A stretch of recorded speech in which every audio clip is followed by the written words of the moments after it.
Far beyond the northern seas and the frozen valleys of the Viking lands, there exists a region where even the bravest warriors rarely travel. A place where the mountains themselves seem alive. The Vikings call this place the Silent North. The land is nothing but endless ice fields, jagged stone peaks, and ancient glaciers older than any kingdom. No villages stand there, no ships sail near its frozen shores. But the old sagas say something watches over that land, something older than the Viking age. Something that was already ancient when the first clans arrived in the north. The sagas call it the Colossus of the North. According to legend, the Colossus was created in the earliest age of the world, when the gods still walked among men. During that time, giants and titans roamed the earth freely, and the balance between worlds was fragile. To protect the northern lands from creatures rising from beneath the mountains, the gods created a guardian, not a man, not a giant, something far greater. They shaped it from the stone of the northern mountains themselves. The Colossus was meant to sleep for centuries, awakening only when the balance of the north was threatened. For generations the creature remained silent. The northern mountains stood untouched, until the earthquakes began. Across the frozen lands, the ground started trembling without warning. Massive cracks opened in the glaciers, and entire cliffs collapsed into the valleys below. Travelers reported hearing deep sounds beneath the mountains, slow, heavy, like something enormous moving beneath the earth.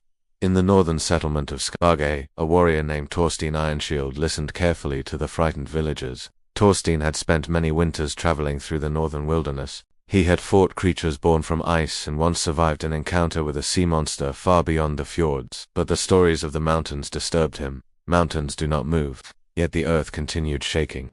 One night the sky above Skalvik turned dark with heavy clouds. Snow fell across the frozen valley as the villagers gathered inside their lodges. Then the ground trembled again. This time the shaking did not stop. Torstein rushed outside. The mountains beyond the village were cracking open. Entire cliffs collapsed as ancient stones shattered and fell into the valley. Then something rose. At first Torstein believed it was simply a landslide.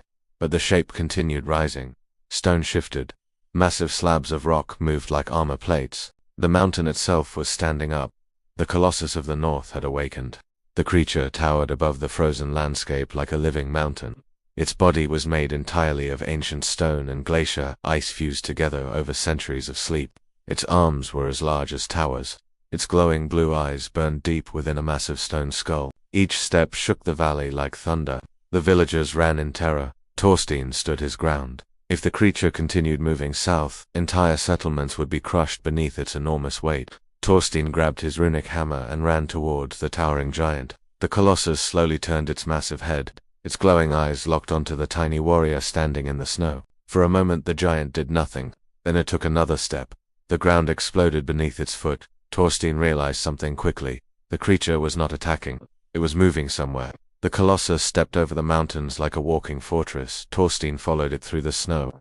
Hours passed as the massive guardian crossed frozen valleys and shattered glaciers. Finally the Colossus reached a deep crack in the northern mountains. The ground there had collapsed, revealing a massive underground cavern glowing with dark red light. Something was trying to rise from beneath the earth. A deep roar echoed from inside the mountain. Torstein finally understood. The Colossus had awakened to stop something far worse. A massive creature burst from the cavern, a beast of molten stone and fire that had been trapped beneath the northern mountains for centuries. The Colossus moved instantly. The giant grabbed the creature with its enormous stone hands as the fiery beast tried to climb free from the mountain. The two titans collided with a force that shook the entire northern range. Stone shattered. Fire exploded across the valley. Torstein could only watch as the giants battled across the frozen cliffs. The fiery creature clawed at the Colossus, cracking pieces of stone from its body. But the guardian did not fall. The Colossus lifted the beast and slammed it back into the cavern beneath the mountain. Then the giant grabbed two massive slabs of stone from the surrounding cliffs and sealed the cavern shut. The fiery creature roared beneath the mountain, but it could not escape. The Colossus slowly stepped back. Its glowing eyes dimmed. The giant looked across the frozen north one last time. Then the massive creature returned to the mountains. Stone shifted across its body as it slowly became part of the landscape once again. Within minutes, the giant looked like nothing more than another mountain. The guardian had returned to sleep. Torstein stood alone in the snow. The north had been saved. But as he turned toward the distant horizon, the warrior noticed something strange. Far beyond the frozen mountains, a dark storm was forming, and inside that storm, something ancient was rising again. If you enjoyed this Viking dark fantasy story, Like the video and subscribe to the channel so you don't miss the next chapter of Frozen Saga. New monsters, ancient legends, and powerful gods are awakening across the frozen north. This saga is far from over.